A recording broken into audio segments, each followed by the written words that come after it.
Hello students, welcome to another session of Thomas Gray's Elegy Written in a Country Churchyard. This session is in continuation with the previous one. In the previous session we studied the first 10 stanzas of the poem, in which the poet gives us the setting of the poem and he narrates about the simple lives led by the villagers. Now these simple lives, he says that their simple lives should not be mocked at by the ambitious people or the proud. Now in the 11th stanza, he is asking or questioning the importance of commemorating the dead. He says, "Can storied urn or animated bust back to its mention call the fleeting breath?" Now here storied urn is actually an urn carrying an inscription in praise of the dead person, telling story of his life. Urn यहाँ पर urn का मतलब है अस्थि कलश. So he says that can storied urn or animated bust, like when we put up a statue, lifelike statue, we erect the lifelike statues and we put up at various places. He says, what is the point of doing all this? Can these things bring back the dead person, or can these things make alive the dead person? Can honor's voice provoke the silent dust, or flattery soothe the dull cold ear of death? Now he is saying that whatever we do, we cannot flatter death, and by flattery bring back the dead person. So he says, however much we may honor the death or flatter the death, but the death is not going to leave us or bring back the dead person.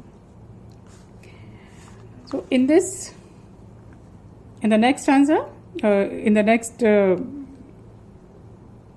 it says, perhaps in this neglected spot is laid some heart once pregnant with celestial fire, hands that the rod of empire might have swayed, or waked to ecstasy the living lyre. Here he is saying that there might have been the people who had the talent, but they did not get the opportunity to actually lead the talent to fruition, that they could not bring that talent to achieve the glory that they could have deserved. He says, perhaps in this neglected spot is laid some heart once pregnant with celestial fire. Here, celestial fire means like alaukik jyoti. And he says that celestial fire is that passion, that talent which God has gifted him. The hands that rod of empire might have swayed, or there might have been a person who could have become a ruler, who could have ruled the country or the empire. He could have built the empire, or waked to ecstasy the living lyre, or maybe there is some very talented musician who is lying in these graves, and this musician did not have the opportunity to show his talent. But knowledge to their eyes her ample page, rich with spoils of time, did never unroll. Now he is saying that these people might have had the talent, but what happened? That knowledge did not unroll the pages to them. Chill penury repressed their noble rage and froze the genial current of the soul. And these people, they were not rich, they were quite poor. And just because of this poverty, lack of knowledge and poverty, they could not achieve the noble ardor or fervor that they could have. And froze the genial current of the soul, that they also had a very generous soul, but their generous soul was frozen, or it was stopped just because of poverty. Full many a gem of purest ray serene, the dark unfathomed caves of ocean bare. Full many a flower is born to blush unseen, and waste its sweetness on the desert air. These are the most frequently quoted lines from this elegy. And this actually sums up the whole philosophy or the whole concept which he is trying to say. He is saying, full many a gem of purest ray serene, the dark unfathomed caves of ocean bear. He says that there are many, many gems, the precious stones, which are lying deep under the caves of ocean. Unfathomed means which are not measured. Fathom is the measurement of depth of the ocean. He says unfathomed caves of ocean bear. That is, the deeper we go inside the sea or the ocean, here we have more and more valuable gems. But what happens is that we do not go inside, and these gems, they are never brought to light, so they are never admired. That the oceans are full of these gems, but these gems are not admired. So full many a flower is born to blush unseen, and waste its sweetness on the desert air. So he similarly says that in the desert, there are many flowers which bloom in the desert. Have you ever seen a flower of cactus? Cactus पे कभी फूल देखा है? Because there are very few opportunities that we get to see the cactus flowering. But cactus also has flowers, that too very beautiful flowers. But this cactus they grow in the desert air, and nobody goes to the desert. So they do bloom, but there is nobody to admire or to appreciate. Now here he is saying that for the talents, first of all, if you have a talent, for its full fruition, अगर उसको पूरा फलने फूलने देना है, then first of all you need to have knowledge. Second, you need to be rich, or at least comfortably well off, to pursue your talent, whatever you have. And then secondly, that even if you have the knowledge and the talent, or you have the opportunity, but that talent will be developed or it will blossom only when it is appreciated. So appreciation is very important for the blossoming of your talents. But these people, they neither had knowledge, nor had money, nor had appreciation. They did not have all these things. So whatever talent they had, the talent was buried with them in the graves. It could not blossom. Some village Hampden that with dauntless breast the little tyrant of his fields withstood. Some mute inglorious Milton here may rest, some Cromwell guiltless of his country's blood. Now in this stanza, it says that there may have been some village Hampden. Now actually, Hampden was a historical figure. He was John Hampden. He was born in 1594 and lived on till 1643. He was the man who refused to pay the ship money which Charles I, the King of England, demanded without the authority of the Parliament. Now, Charles I was that king who had to face a civil war, and he was also beheaded. So he says that there may have been some village Hampden, that is, Hampden who refused to pay the money to the king, but here maybe there is some village Hampden, that's someone similar to Hampden who refused to bow down in front of the village tyrant. The little tyrant of his fields withstood. That in the fields, tyrant of the fields, like we have zamindars.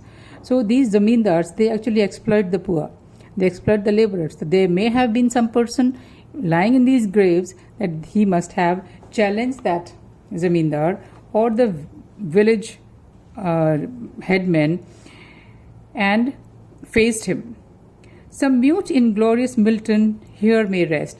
He also says that may have been mute inglorious Milton.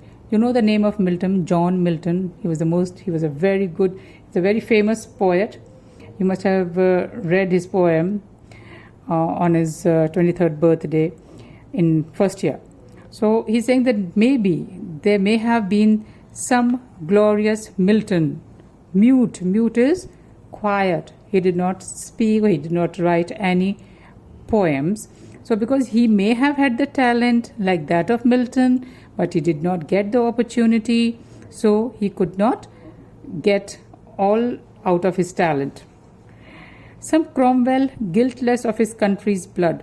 Now Cromwell is the person actually who spearheaded the civil war, and in that civil war Charles I was beheaded and Cromwell ruled.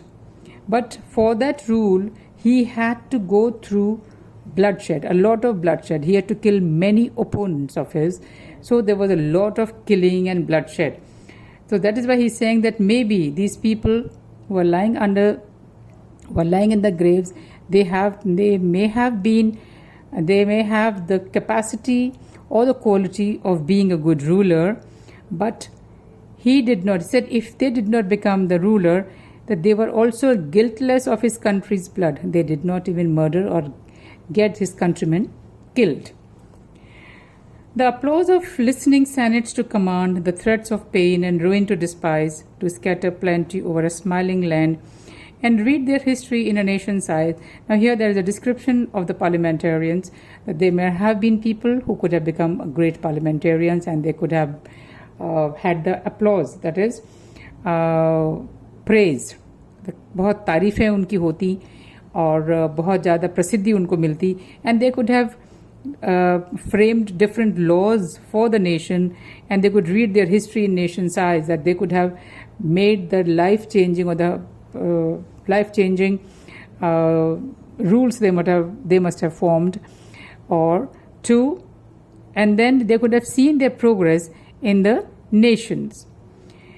But he says, now here there is a change in the attitude or the tone of the writer or the poet. He says, their lot forbade, not circumscribed alone, their growing virtues, but their crimes confined. Now he's saying that it is good that these people, it's right that these people did not have the opportunities to blossom their talents. Their lot is luck. Their lot forbade, not circumscribed alone. Circumscribed means to constrict.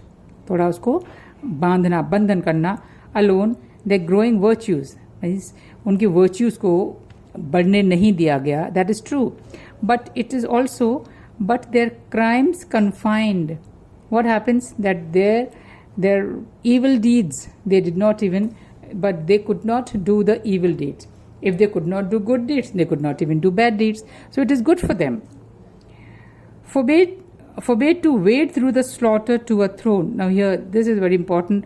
Wade through slaughter to a throne. That to reach the throne, then these kings or whoever who rule, like in this case, after Civil War, Cromwell actually, he ruled England for a number of years, but to get that throne he had to kill a lot of opponents. That to kill a slaughter to a throne, slaughter hota बहुत ज़्यादा मार काट, that is a lot of people get killed. And shut the gates of mercy on mankind, that they did not have any mercy on mankind, and they did lots of crime. So in the 18th stanza, we have this: the struggling pangs of conscious truth to hide, to quench the blushes of ingenuous shame, or heap the shrine of luxury and pride with incense kindled at the muse's flame. Now he also says in this stanza that there are so many people who actually they want to flatter the rulers or to get the patronage. So these people, they did not have to hide the truth or their conscience. They did not sell their conscience to quench the blushes of ingenuous shame. That they were not that shameful people that for their own benefit they could have done false praise, and they did not heap the shrine of luxury and pride. Here luxury and pride are personified with incense kindled at the muse's flame. That these people, these writers or these artists, they actually depend on for their livelihood on the patrons. So just to get their livelihood from the patrons, they make false praises of them. So at least they said that these villagers, they did not have to do any kind of this work. Far from the madding crowd's ignoble strife, their sober wishes never learn to stray. Now, far from the madding crowd. This far from the madding crowd phrase is very important because this is the title of the novel. ignoble strife, that is, strife or the struggle which was not noble. Their sober wishes never learned to stray, that they were very simple people, they were very sober people, and they did not stray. Stray means भटकना, वो कभी नहीं भटके अपने रास्तों से. Along the cool, sequestered veil of life, they kept the noiseless tenor of the way, that they did not involve in these kind of politics, and they led their simple lives. Sequestered veil of life. Sequestered means very far away, separated valley of life. They kept the noiseless tenor of their way. They continued with their routine work and their simple routine lives. Yet even in these bones from insult to protect, some frail memorial still erected nigh, with uncouth rhymes and shapeless sculpture decked, implores the passing tribute of a sigh. Now in this stanza, he says that though these people, they were very humble, they were very simple, but they also wanted to be remembered, that everyone wants to be remembered by someone after the death. He says, yet even these bones from insult to protect, some frail memorial still erected nigh. Nigh is near. So they erected some very weak memorials. These memorials were not very large or lavish, like we have Taj Mahal. Taj Mahal is the memorial of Mumtaz Mahal.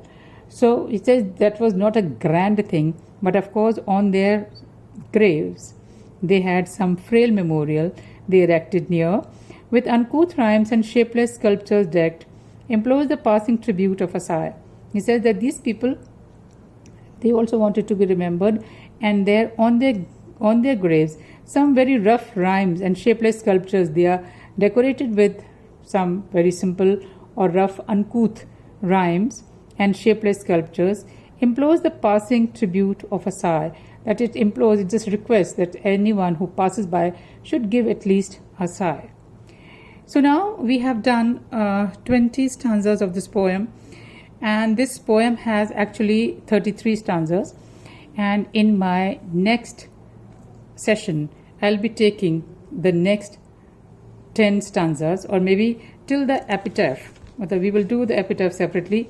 We'll be doing from 20 to 29 stanzas in my next session.